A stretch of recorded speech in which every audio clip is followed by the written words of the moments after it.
హ్మ్. ఈ సినిమా మీకే కాదు సార్.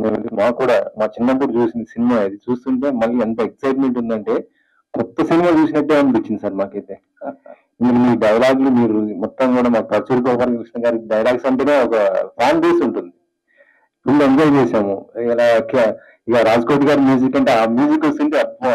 చిన్న లైఫ్ చిన్నప్పుడు లైఫ్ మాకు మొత్తం గుర్తుకొచ్చేసి అసలు నిజంగా ఇది అంటే ఏం మిస్ అవుతున్నామో ఇప్పుడున్న జనరేషన్ ఏం మిస్ అయ్యామో మేము ఇప్పుడున్న వాళ్ళకైతే అనేసి చాలా బాగా అనిపించింది సార్ ఇది.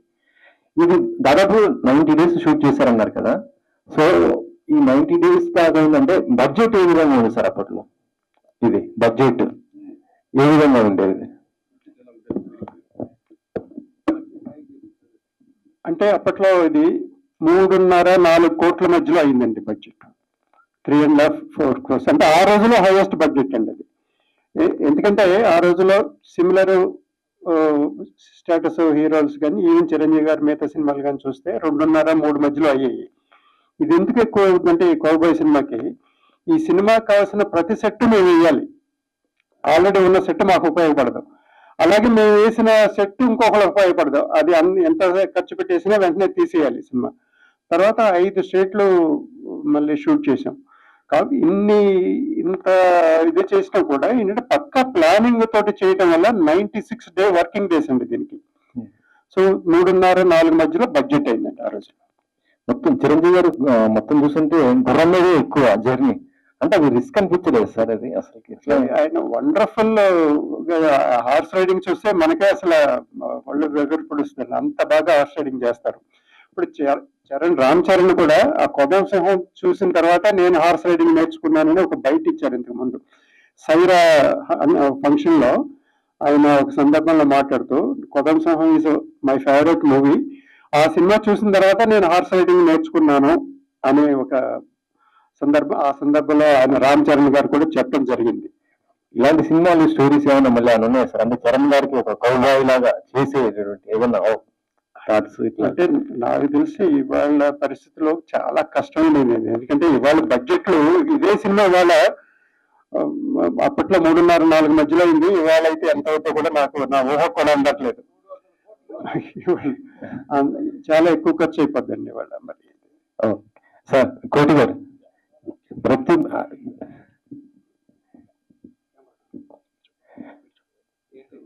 కోటి గారు మ్యూజిక్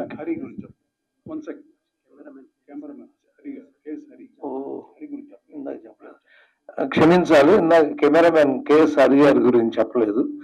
వారు ఎందుకంటే ఒక కౌబాయ్ చిత్రం ఇందాక అవన్నీ చెప్పాను కానీ నేను అది చెప్పలేకపోయా.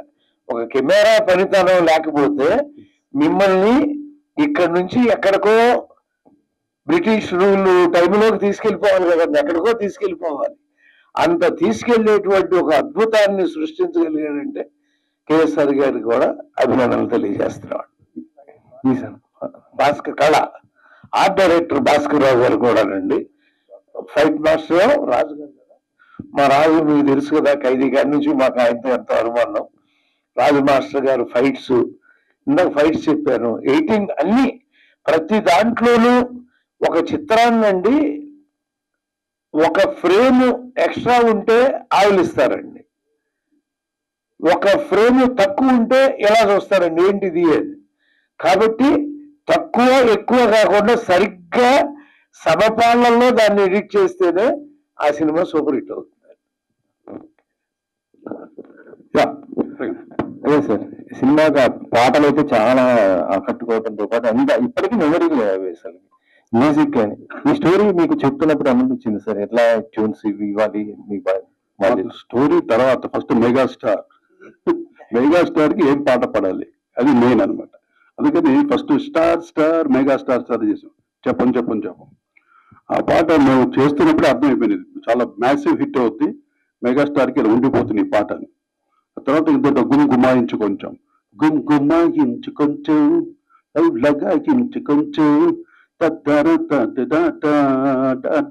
ఇదొకటి మనో పాడేది. తర్వాత ఒక లాస్ట్ లో పిల్లో జాబిల్లో ఇది మొత్తం జిప్సీ డాన్స్ అనమాట. ఎండ్ కన్ను చూసుంటారు మీ సాంగ్స్ అన్ని. అలాగా ఇంకోటి వచ్చి అల్లాటప్ప గొంగూరమ్ము ఎల్లకిల్లా పట్టి నన్ను పట్టు, మంచి ఫోక్ మెలడీ తోటి అనమాట, మన నేటివ్ సాంగ్ అది. అలాగా రకరకాలుగా చేసాం, అన్ని ఒక స్టైల్ కాదు, కౌబాయ్ నుంచి కౌబాయ్ స్టైల్లో చేయాలి పాట ఒక్కటే, మీకు అన్ని కొంచెం మన క్యాచ్గా ఉండేటట్టు, చిరంజీవి గారి ఫ్యాన్స్ కదా బాగా రీచ్ అయ్యేటట్టు మేము చేయడం కదా, ఆయన చేయించుకున్నారు మురళీమోహన్ గారు, మా నాగేశ్వరరావు గారు. కాదు సార్, ఏ పాట మీకు బాగా కష్టం అనిపించింది కంపోజింగ్ లో? కంపోజింగ్ లోనా, పిల్లో జాబిల్లో, అంటే లాస్ట్ లో జిప్సీ స్టైల్ అంటే చాలా స్టైల్స్ ఉంటాయి దానికి, ఎందుకు ఆ బీట్ వచ్చింది గిటార్స్ తోటి, మొత్తం స్పానిష్ ఆ స్టైల్లో, అది ఫ్లెమింగో స్టైల్ అన్నమాట. అది చేయటం అది కొంచెం కొత్త. యాక్చువల్లీ రామోజీరావు గారు మేము ఆయన సినిమా చేస్తున్నాం, ఈ పాట గురించి ఆయనకి చాలా గట్టిగా చెప్పాడు మాతో, చాలా బాగుంది కోటి గారు, రాజు గారు ఎంత బాగా చేశారు ఈ పాట అని. రామోజీరావు అది బాగా ఇష్టమైన పాట అది, పిల్లో జాబిల్లో. సార్ మురళీమోహన్ రావు, ఇప్పుడు యాక్చువల్ గా మురళీమోహన్ రావు గారికి ఎవరు ఒకసారి, ఇప్పుడు రాధకి చిరంజీవి గారు ప్రామిస్ చేస్తారు నీకేం కావాలన్నా నేను చేస్తానని, బట్ ఆ చివరిలో మళ్ళా ప్రస్తావనే ఉండదు, ఎందుకని? అంటే ప్రతిదానికి చెప్పుకుంటూ వెళ్తే లెంత్ పెరిగిపోతుంది కదా. ఇంకా కొన్ని తీసినవి కూడా కొన్ని ట్రిమ్ చేసాము. సో అది హీరో హీరోయిన్ అన్నది అమ్మాయి తను సేవ్ చేసిందన్న దీని మీదను ఆయన ఆ మాట అన్నాడు ఆ రోజు, ఆటోమేటిక్గానే ఉంది కదా, చివరికి వచ్చేటప్పటికి అమ్మాయి కూడా ఇన్వాల్వ్ అయ్యాం. సార్ నాగేశ్వరరావు గారు నమస్కారం. ఇది హాలీవుడ్ లో ఇంగ్లీష్ డబ్ చేసామండి ఇంతకుముందు. అంటే దీన్ని హంటర్స్ ఆఫ్ ది, అప్పట్లో మోసగాడు కూడా ట్రెజర్ హంట్ అని చేశారండి ఇంగ్లీష్ లో డబ్బింగ్. మోసగాడు మనది కూడా అప్పట్లో hunters of the Indian treasure అని మనం కూడా డబ్బింగ్ చేసాం. అంటే పాటలు తీసేసి సాంగ్స్ రిమూవ్ చేసి జస్ట్ ఓన్లీ మిగతా అంటే పార్ట్ డబ్బింగ్ చేయడం జరిగింది. అక్కడ కలెక్షన్స్ బాగానే వచ్చినాయండి. అంటే అక్కడ హాలీవుడ్, యాక్చువల్గా హాలీవుడ్ లో రిలీజ్ చేయలేదండి, మామూలుగా చిన్న చిన్న కంట్రీస్ లో వాటిలో చేసాం, హాలీవుడ్ లో చేయలేదు. Okay, thank you sir. కోటి గారు నమస్కారం సార్. నమస్కారం. చిరంజీవి గారికి నాగూర్ బాబు గారు వాయిస్ సెట్ అవుద్దని భావించి ఒక సాంగ్ పెట్టారా సార్ అప్పట్లో? అలా కాదండి, అంటే అతను ఎముడు బోర్డులో కూడా పాడాడు. అవునండి, ఎక్కువ బండి ఎక్కువ మావా. అవును, ఫస్ట్ టైం పాడించాం చిరంజీవి గారికి. Yes sir. యాక్చువల్ చిరంజీవి గారు విని అదే పెట్టింది అన్న. జనరల్ గా బాలు పాడతారు, అన్ని బాలసండే పాడతారు. అవునండి, బాలు గారు డేట్ దొరక్క మనతో పాడించాం. అది వాడు చాలా బ్రహ్మాండంగా పాడాడు పాట అనేసరికి అది చిరంజీవి గారు అందరూ టీం అందరూ వినేసి నన్ను ఇదే పెట్టేద్దాం ఉన్నారు. అక్కడే అది అతనికి బాగా ప్లస్ అయింది అనమాట. కానీ నార్మల్ ఆడియన్స్ కి తేడా తెలియదులేండి. ఆల్మోస్ట్ రెండు బ్రహ్మాండంగా ఉన్నాయి sir. Thank you sir, thank you very much. నిర్మాతకి డైరెక్టర్ కండి. ఇప్పుడు చిరంజీవి గారు అప్పటికే రకరకాల సోషల్ థీమ్ తోని చాలా హిట్ సినిమాలు తీశారు. ఒక్కసారిగా జోనర్ మార్చి కౌబాయ్ సినిమా తీద్దామని చెప్పినప్పుడు ఆయన రియాక్షన్ ఏంటండి? అంటే ఆయనతోటి మేము ముందు తీసిన సినిమా చిరంజీవి అనే టైటిల్ తోటి ఒక సినిమా చేశాం సార్. అది అంత సక్సెస్ఫుల్ సినిమా కాదండి. అది మేము కొంత మాకు డిసప్పాయింట్మెంట్ ఉంది దాని గురించి. అంత స్థాయి ఉన్న హీరో తోటి ఆ స్థాయి సినిమా చేయలేకపోయామే, అంటే చేయడానికి వేరే కారణాల వల్ల చేయాల్సి వచ్చింది అనుకున్నా. అది వదిలేస్తే ఆయన స్థాయికి తగ్గ సినిమా కాదని ఆ డిసాటిస్ఫాక్షన్ మాకు ఉంటానే ఉంది. అది సో మళ్ళీ ఆయన మాకు డేట్స్ కన్ఫర్మ్ చేసిన తర్వాత ఏంటంటే రొటీన్గా ఆయన రెగ్యులర్ సినిమాలు చాలా వస్తూ ఉంటాయి. అది ఫ్యామిలీ డ్రామా అవ్వచ్చు, యాక్షన్ అవ్వచ్చు, ఇంకోటి అవ్వచ్చు, అవన్నీ రెగ్యులర్ చాలా వస్తూ ఉంటాయి సినిమాలు. బట్ యునిక్గా ఉండాలి మనం ఆయనతో ఈసారి చేయబోయేది. ఈ పక్కన ఇటువంటి సినిమా ఆయనది ఇంకోటి ఉండకూడదు, అంటే ఆయన ఇంతవరకు చేయని క్యారెక్టర్ చేయించాలి. అంటే మాకు ఆయన చేయని క్యారెక్టర్లు ఏమున్నాయంటే బాండ్ కూడా, జేమ్స్ బాండ్ కూడా ఇది ఒక తరహాలో చేశారు, అన్నీ చేశారు. కానీ కౌబాయ్ సినిమా చేయలేదు అనేది గుర్తుకొచ్చి ఆయనతో కౌబాయ్, ఎందుకంటే ఆయనకి మ్యాసివ్ మార్కెట్ ఉంది ఆ రోజులో. కౌబాయ్ సినిమాకి కాస్ట్ ఎక్కువ అవుతుంది మిగతా సినిమాల కన్నా.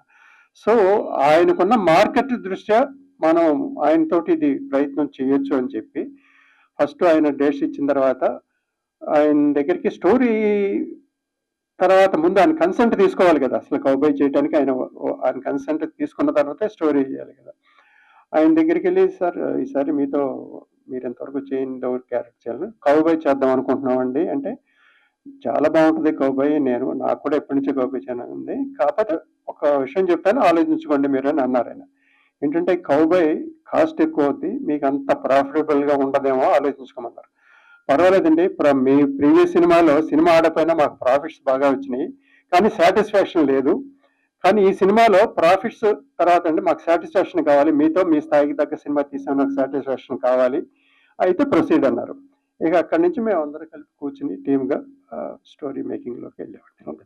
సార్ ఈ చిత్రంలో మోహన్ బాబు గారు, చిరంజీవి గారు చాలా ఇంపార్టెంట్ క్యారెక్టర్స్. వాళ్ళిద్దరిని అకామిడేట్ చేయడానికి ఎలాంటి కసరత్తు చేశారు? అంటే ఆ క్యారెక్టర్కి ఆలోచిస్తానండి, ఇందాక బయట చిరంజీవి గారు కూడా చెప్పారు, ఆ పూట మోహన్ బాబు తప్ప ఇంకెవరు చేసినా బాగోదండి ఆ క్యారెక్టర్. ఇంకెవరు అంత జస్టిస్ చేయలేరు ఆ క్యారెక్టర్కి. ఆయన విలన్ గాను చేయగలడు, కామెడీ విలన్ గాను చేయగలడు, కామెడీ చేయగలడు. సో అన్ని రకాల ఒక రసాలు పోషించే ఒక కెపాసిటీ ఉంది మోహన్ బాబు గారికి. డైలాగులు చాలా కామెడీగా చెప్పడం అవన్నీ. ఆ క్యారెక్టర్కి తగ్గట్టు సత్యానంద గారు కూడా క్యారెక్టర్ బ్రహ్మాండంగా రాశారు. ఇవాళకి ఎప్పుడు వింటున్నా నవ్వు వస్తుంది ఆ డైలాగ్. సో ఆ మోహన్ బాబు గారికి అంటే మాకు ఆ రోజులో చాలా మా ఫ్యామిలీ ఫ్రెండ్స్ లా ఉండేవాళ్ళం మెడ్రాస్లో. మా బ్రదర్కి అంటే అందరికీ ఇష్టం, మా హీరోలు అందరికీ ఇష్టం, మోహన్ బాబు గారికి ఇష్టం. సో న్యాచురల్గా మా బ్రదర్ అడగానే ఎవరు కాదనేవాళ్ళు కాదు. సో ఇది ఇలా ఉంది, క్యారెక్టర్ నువ్వు తప్ప ఎవరు లేరు, నువ్వు చేయాలంటే ఆయన హ్యాపీగా ఐ డూ ఇట్ అని చేశారు. సత్యనారాయణ గారి రియాక్షన్ ఏంటంటే ఈ సినిమా మొదలు పెట్టే ముందు? అదేనండి, ఆయనకి ఏంటంటే ఇంటి పెద్దగా బడ్జెట్ మీద ఆయనకి భయాలు ఉంటాయి కదండి. ఇప్పుడు మేము ఏంటంటే ఒక యంగ్ యూత్ లో ఒక ఆవేశంలో ఎలా అయినా చేయాలనుకుంటాం. బట్ ఇంటి పెద్దగా మరి కాస్ట్ ఎక్కువ అవుద్ది కదా అంటే పర్లేదు, వీ క్యాన్ మేనేజ్. ఎందుకంటే డబ్బింగ్లో వస్తాయి దీనికి, ఈ టైప్ ఆఫ్ సినిమాలకి తమిళ డబ్బింగ్, హిందీ డబ్బింగ్లో అవన్నీ వస్తాయి, వీ క్యాన్ మేనేజ్, పర్వాలేదంటే ఆయన గో హెడ్ అన్నారు ఆయన కూడా. Thank you sir. సార్ మీకే సార్. సార్ ఈ మధ్యకాలంలో రమా ఫిలిమ్స్ నుంచి సినిమాలు రావట్లేదు, కేజీఎఫ్ ఒకటి తర్వాత స్ట్రైట్ మూవీస్ తీయట్లేదు సార్. ఏదండి స్ట్రైట్ మూవీస్ ఎందుకు చేయట్లేదు? స్ట్రైట్ మూవీస్ అంటే స్ట్రైట్ అంటే ఈ మధ్య మేము వేరే సినిమాలు కూడా డబ్బింగ్ లాంటివి కూడా ఏం చేయలేదు కదండి. అంటే కేజీఎఫ్ హొంబులే ఫిలిమ్స్, మా చిన్నబాబు హొంబులే ఫిలిమ్స్ కి ఎగ్జిక్యూటివ్ ప్రొడ్యూసర్ అండి. హొంబులే ఫిలిమ్స్ తెలుసు కదా, కాంతారా ఇవన్నీ తీశారు. సో దాంట్లో మా అన్నయ్య గారు అబ్బాయి ఎగ్జిక్యూటివ్ ప్రొడ్యూసర్. అది రమా ఫిలిమ్స్ సంబంధం లేదు, యాక్చువల్లీ హొంబులే ఫిలిమ్స్ వాళ్ళది. అది తీపోవటానికి ఇప్పుడు ప్రస్తుతం తీపోవటానికి రకరకాల కారణాలు ఉన్నాయండి. ఒకటి, ఆ రోజుల్లో మరి ఒక ప్రొడ్యూసర్కి ఎంత వాల్యూ ఇవ్వాలో అందరూ అంత వాల్యూ ఇచ్చేవాళ్ళు, ఆర్టిస్టులు కానీ టెక్నీషియన్స్ కానీ. నిర్మాతని మనం జాగ్రత్తగా చూసుకోవాలి, నిర్మాతకి లాభపడాలి అని అందరూ అంత ఒక దృఢంగా ఒక నిశ్చయంతో అంత కోఆపరేట్ చేసేవాళ్ళు. బడ్జెట్ ఒక కంట్రోల్లో ఉండేదండి. మామూలుగా ఏంటంటే సినిమాకి రిస్క్ అనేది ఈ రేంజ్ లో రిస్క్ ఉంటుందని ఆ రోజుల్లో తెలిసేదండి. ఇంత రిస్క్ ఉంటుంది, సినిమా యావరేజ్ అయినా ఈ రిస్క్ ని మనం భరించగలగాం అనే ఒక ఇది క్యాలిక్యులేషన్ ఉండేదండి. సినిమా అనేది ఎప్పుడైనా రిస్క్ తో కూడిందండి, బట్ ఆ రోజుల్లో క్యాలిక్యులేటెడ్ రిస్క్ అనేది ఒక అంచనా అందేది. మహా అయితే ఇంత రిస్క్ ఉంటుంది, అది మనం భరించగలం అనేది. ఇవాళ అసలు ఎంత అవుతుందో తెలియదు, బడ్జెట్ ఎన్ని రోజులకి కంప్లీట్ అవుతుందో తెలియదు. సో అసలు రిస్క్ అనేది కూడా ఎంత అనేది తెలవట్లేదు. సో మనం ఆ రకమైన పరిస్థితుల్లో సినిమా తీసి ఇవాళ ఈ పరిస్థితుల్లో ఇమ్మడలేము అని చెప్పి మనం వద్దనుకుంటున్నాం. సార్ సత్యానంద గారు. సార్ చిరంజీవి గారు సినిమా అంటేనే సత్యానంద గారు ఉంటారు, కథ విస్తరణ కానీ అన్ని చోట్ల ఉంటారు. ఆయన ఇప్పుడు చాలా మంది రైటర్స్, ఆయన కథ తీసుకున్నప్పుడు పరుచూరు బ్రదర్స్ కానీ మీరు కానీ చాలా మంది రైటర్స్కి వచ్చిన వాళ్ళు. ఇప్పుడు దత్తా బ్రదర్స్, విజేంద్ర ప్రసాద్ గారు కానీ, అంటే ఒక స్టోరీ మీద అంత లెజెండరీ రైటర్స్ కూర్చున్నారు. ఇదేనంటారా చిరంజీవి గారి సక్సెస్ కారణం? ఎందుకంటే ఇంతమంది వర్క్ చేస్తే గానీ, ఇంతమంది రైటర్స్ కూర్చొని పెన్ను కలిపితే గానీ సెట్స్కి వెళ్ళే వెళ్ళని రోజుల్లో నుంచి ఆయన సినిమాలు తీస్తూ వస్తున్నారు. ఆయన సక్సెస్ కి కారణం ఇదేనంటారా? అంటే అన్ని సినిమాలకి ఇంతమంది కూర్చోవటం జరగలేదండి. అప్పుడు కూడా బ్రదర్స్ రాసి సినిమాలు వాళ్ళే రాసేవారు. ఎప్పుడైనా అంటే ఎక్కువ ఫ్రెండ్లీగా ఉండటం వలన వాళ్ళు ఇప్పుడు విజేంద్ర ప్రసాద్ వీళ్ళందరూ ఫ్రెండ్లీగా ఉండడం వలన ఎప్పుడైనా పిలవటానికి ఏదైనా అవసరం ఉంటే తప్ప ఏ సినిమాకి ఆ సినిమా ఇంతమంది కూర్చున్న సినిమాలు రేరు. పర్టికులర్గా ఈ సినిమాకి ఇది వేరే జానర్ తీయటం అయితేనే చిరంజీవి గారు ఇది ఒకటే చేస్తాం బహుశా కౌబాయ్ అన్న ఫీలింగ్తో ఆయన దిగటం అయితేనే నాగేశ్వరరావు ఎంత ఖర్చు అయినా పర్వాలేదు ఇది కొత్తగా తీయాలన్నాడు. దీనివల్ల ఏమిటంటే ఎక్కువ మంది ఈ సినిమాకి పనిచేయటం జరిగిందండి. పరుచూరు బ్రదర్స్ కావచ్చు, దత్తా బ్రదర్స్ కావచ్చు, మారా అని తమిళ ఆయన కావచ్చు, నేను కావచ్చు, యాజ్ ఏ ప్రొడ్యూసర్గా నాగేశ్వరరావు గారు కూడా కథలో ఇన్వాల్వ్మెంట్, మురళీమోహన్ రావు ఇన్వాల్వ్మెంట్, ఇంతమంది కొన్ని రేర్ పిక్చర్లకే జరుగుతుంది. మిగతా కొన్ని పిక్చర్లు వాళ్ళంతటా వాళ్ళు రాసిన ఉంటాయి, నా అంతటా నేను చేసిన ఉంటాయి. అన్ని సినిమాలకి ఇంతమంది కూర్చోవటం అనేది చాలా రేర్గా జరుగుతూ ఉంటుంది. ఈ సినిమాకి జరిగిందని. సార్ చిరంజీవి గారు ఏదన్నా ఫస్ట్ కథ సత్యానంద్ గారికి చెప్పండి అంటారు. ఆయన విని ఒక ఒపీనియన్, ఏదైనా ఒక ఒపీనియన్ కూడా ఉంటే బాగుంటుంది, that is maybe second opinion లాగా అనే ఉద్దేశంతో ఆయన చెప్పడం తప్ప అంతకంటే పెద్ద విశేషం ఏం రాదు.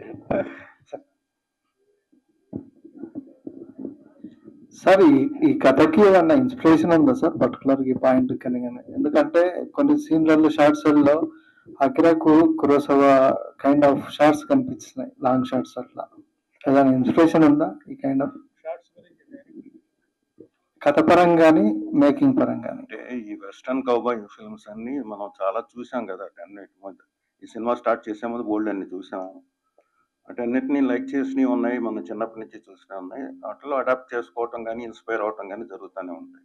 అందులో ఇప్పుడు ఇది ఎలాగూ మన నేటివిటీ కాదు. అందుకే ఇందాక అన్నారు ఇంతమంది రైటర్స్ కూర్చోవలసిన అవసరం ఎందుకు వచ్చిందంటే, దీంట్లో కొంచెం నేటివిటీని మేళవించి దీన్ని ఒక తెలుగు ఫిలిం లాగా తీసుకురావడానికి చేసే ప్రయత్నంలో జరిగినాయి.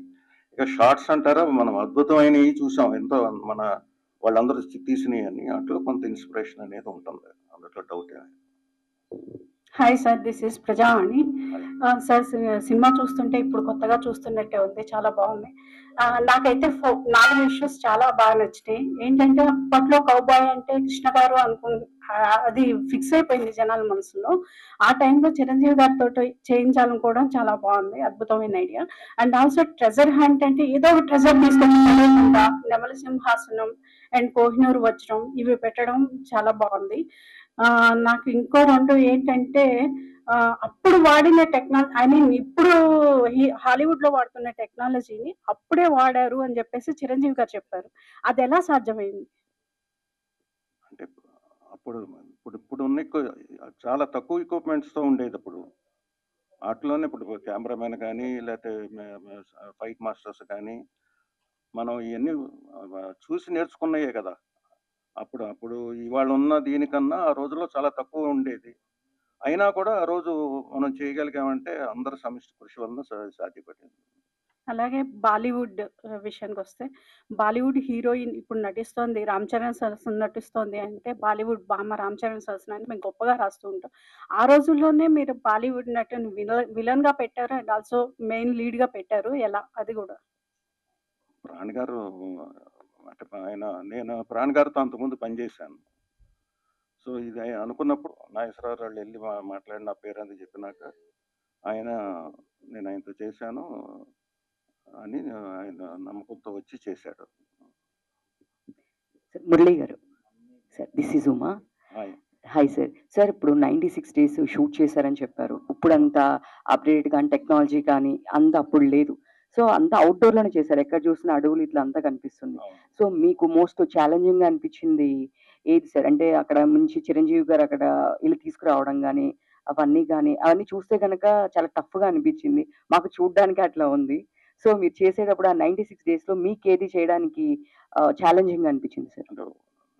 ఎగ్జాగరేషన్ కాదు కానీ అసలు మేము ఎప్పుడు అంత ఏది టెన్షన్ ఇప్పుడు ఫీల్ అవ్వలేదు. ఒక వెకేషన్కి వెళ్ళినట్టే ఉంది. ఎందుకంటే మేమిద్దరం ఫ్రెండ్స్ అవ్వటం వల్ల నేను Nageswararao everything is been planned. Financial discipline ఉంది అతనికి, ఎక్కడ ఎత్తుకోవటానికి భయపడటానికి రేపు ఏం జరుగుతుందో ఇది సరిగ్గా జరుగుతుందా లేదన్న మొత్తం టీం ఉంది. అందరూ కుర్రాళ్ళు, మేనేజర్లు కానీ లేకపోతే ఎగ్జిక్యూటివ్ ప్రొడ్యూసర్స్ కానీ ఏది కావాలన్నా ముందు ప్లాన్ చేసుకునేవాళ్ళం, దానికి తగ్గట్టు చేసుకుంటూ వెళ్ళేవాళ్ళం. వీటన్నిటి మీద ఇందాక చెప్పాను కదా, చిరంజీవి గారి కోఆపరేషనే ఈ సినిమాకి ఫినిష్ అవ్వటానికి కారణం అయింది. ఎందుకంటే ఇందులో టు బి ఫ్రాంక్ ఆయనకున్న అనుభవం, ఇప్పుడు నేను ఏదో ఒక 40 పాటలు చేస్తుంటాను, ఒక 40 ఫైట్లు చేస్తుంటాను, ఆయన 400 ఫైట్లు 400 ఇది చేసి ఈ గాట్ మోర్ ఇన్వాల్వ్మెంట్. ఆయన చాలా అవుట్పుట్స్ చాలా ఆయన ద్వారా ఉండే చాలా ఫాస్ట్గా అవి జరిగేది. ఆయన ఆర్ట్ డైరెక్టర్ భాస్కర్ రాజు గారు, ఆయన ఈ సినిమాని ఇందాక నాగేశ్వరరావు చెప్పాడు 3.5 crores అవ్వటానికి అంత లేకపోతే ఇంకా ఎక్కువ బడ్జెట్ అయిపోయేది. 6-7 కోట్లు అయిపోవాల్సిన సినిమాని అంత జాగ్రత్తగా అంత ఇదిగా ఉండి అంత బాగా చేశాడు. సినిమా మొత్తం ఆయన వర్క్ ఉంటుంది, భాస్కర్ రాజు గారి వర్క్. సార్ అది మొత్తం ఫారెస్ట్ కదా సార్? ఎక్కడ సార్ ఇదంతా? తలకోన, ఆ తర్వాత హొగనికల్, తడ, తర్వాత జోధ్పూర్ ఒకటి వెళ్ళినప్పుడు అక్కడ కొన్ని తీసాము. ఎక్కడెక్కడికి వెళ్ళినా అక్కడ ఒక లారీలో గుర్రాలను వేసుకుని వెళ్ళేవాళ్ళం, ఎక్కడికున్నా వస్తానే ఉండేవి. సో వాటికి ఏం ఖర్చు అవుతుంది, ఎంత ఖర్చు అవుతుంది అనేది పాపం తను ఎప్పుడు కంప్లైంట్ చేసేవాడు కదా ఇది అవుతుందని. ఇది కావాలంటే జైసల్మర్ తీసుకెళ్లేవాళ్ళం, 2-3 ట్రక్కుల్లో వచ్చేవి కావాల్సినవి అని. సో అవన్నీ ప్లానింగ్ వల్లనే జరిగింది. సార్ నేను ఒక విషయం విన్నాను, అంటే కరెక్టో కాదో నాకు తెలియదు, సో మిమ్మల్ని అడుగుతున్నాను. ఇది జపం జపం కొంగ జపం అనే సాంగ్ అప్పుడు ప్రభుదేవ గారు 16 years అప్పుడు దాన్ని చేశారని, ఎగ్జామ్స్ మధ్యలో మళ్ళీ మీరు ఆయన కోసం సినిమా చేస్తున్నప్పుడు సెట్ లో షూటింగ్ జరుగుతున్నప్పుడు ప్రభుదేవతో చేపిద్దామని చిరంజీవి గారు అనుకుంటే, ఆ కుర్రాడికి ఎగ్జామ్స్ ఉన్నాయి, ఒక 20 రోజులు రాలేనంటే మా షూటింగ్ అయిపోయింది. ఆ సెట్ లో ఆ సాంగే ఉంది, కానీ చిరంజీవి గారు ఆ కుర్రాడితో చేపిద్దాం, అతనికి ఛాన్స్ అన్న దాని మీద ఇద్దరిని కన్విన్స్ చేసి ఇప్పుడు ఈ పెయిడ్ దట్ పెనాల్టీ 20 రోజులకి సెట్ వెయిటింగ్ అన్ని అద్దులు కట్టి చేశాడు అనమాట. బట్ అది చిరంజీవి గారి మ్యాగ్నామిటీ. అతను ఆయన ఎంత పెద్ద డాన్స్ డైరెక్టర్ అయ్యాడు, ఆ తర్వాత ఎంత పెద్ద డైరెక్టర్ అయ్యాడు అన్నది చిరంజీవి గారు సజెషన్. అది అదంటే విన్నాము, నిజమా కాదా అనేది మాకు తెలియదని అడిగాను. అది ఫ్యాక్ట్, చిరంజీవి గారు. అంటే ఒక టెక్నీషియన్ ఎవరైనా సపోర్ట్ ఇవ్వాలి కదా. బిగినింగ్ సుందరం కొడుకుగా మా దగ్గర పనిచేశాడు అంతకుముందు కూడా, కానీ అతనిలో ఉన్న talent, because is a dancer Chiranjeevi గారు, అతను ఎంత మంచి డాన్సర్ అవుతాడు, ఎంత మంచి డాన్స్ మాస్టర్ అవుతాడు అన్నది ఆయన ఊహించగలిగాడు.